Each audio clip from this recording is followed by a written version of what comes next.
Wala nang edit-edit, ito ang kwento.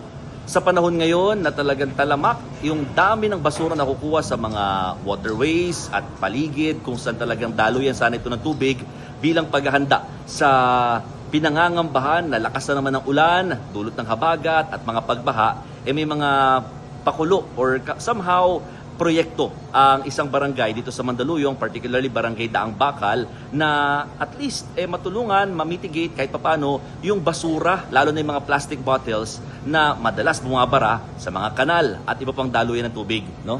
Pakita ko sa inyo, ito yung kanilang libreng tinapay, palit plastic bottle. Actually, matagalan nila itong proyekto noong 2021 pa, pero ngayon mas hinihikayat nila talaga dahil nilevel up pa nila yan. No? Kasama natin si Cap Richie. Kap, lapit ka dito, Kap. Sir, bakit lang po nyo ginawa itong mga libreng tinapay, palit plastic bottle, and other stuff pa? Kasi alam naman natin na ang plastic na bottle ay cost ng baha sa atin sa buong Pilipinas. Kaya sa amin na lang dito, kinukolekta na lang namin ito, kinukuha kapalit ng tinapay. Hindi lang environmental, nakapagbigay pa tayo ng pagkain sa mga bata, matanda, in terms of nutrition. Kaya gusto ko makuha lang, hindi man kami ang solusyon, wag na lang kami makadagdag pa sa problema. Uy, that's good. Paano hong palitan? So, isang plastic bottle, isang tinapay, ganun mo ba yun? Depende. Kung kailangan nilang humingi pa ng iba, pwede naman. As long as kasya yung aming 800 na tinapay every Friday na binababa. Wow! Kasi mga kapatid, alam naman natin, di ba? Yung mga isang plastic bottle na yan, pag inipon mo, hindi mo naman talaga makapalitan kagad yan sa junk shop. Kailangan makaipon ka ng isang sako, di ba? Yes. Certain number of kilos. Pero sinakap, isang piraso, isang tinapay, pwede na. Yes. Yan Paano pag mga malalaki, like ito, mga galon? Ang mahalaga naman na wala naman silang mapakinabang dyan, binibigay na rin sa barangay, tulong na rin sa mga bantay. Gaano karami hong plastic bottles na nakokolekta nyo kada taon, Kap? Ngayon, isang taon ng last year, naka 7,000 kilos kami. Wow! 7,000 to 7,500. And currently, nakakailan na ho kayo? 900 kilos na ang 900 kilos. Yes. So mga kapatid, hindi lamang po, Kap, lapit tayo sa next nyo. Bukod sa libreng tinapay, kapalit, or plastic bottle, kapalit ng tinapay, nilevel up pa nila yan, no? Yes. Dito sa barangay. Meron na kayong, ito muna, pakita natin dito yung ginagawa yung tinapay nila, no?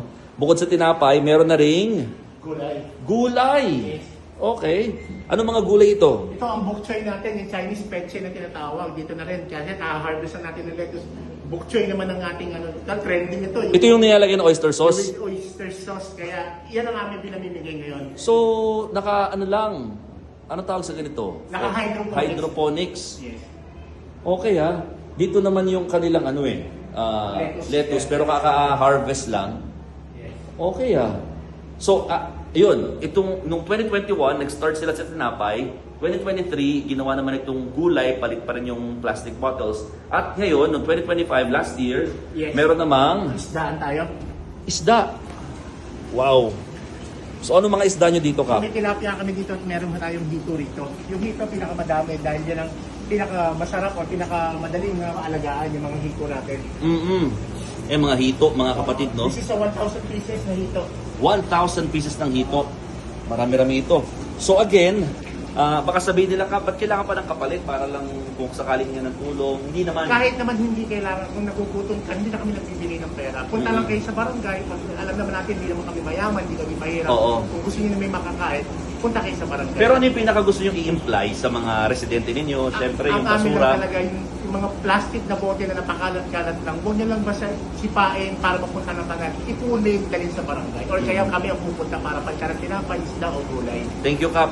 Kap Richie Pasig Yes. ng Barangay Daang Bakal, Mandaluyong City. So mga kapatid, no, ngayon kasi talagang tuloy-tuloy din yung paglilinis nila sa mga estero, sa pinaka-creek dito sa lugar para nga malinis, no? Kasi nga ang pangamba nila, pag umapaw yan, baka sila na naman ang madadamay dahil madalas sila ang unang binabaha dito sa Mandaluyong City kapag umaapaw yung naturang creek na yun. Tama ba, Kap? May Tunas Creek at San Juan River. May Tunas Creek at San Juan River. So, sana, no, yung ganitong klaseng practice na sinimulan din dito sa Barangay Daang Bakal, Mandaluyong, ma-apply ng iba pang mga barangay.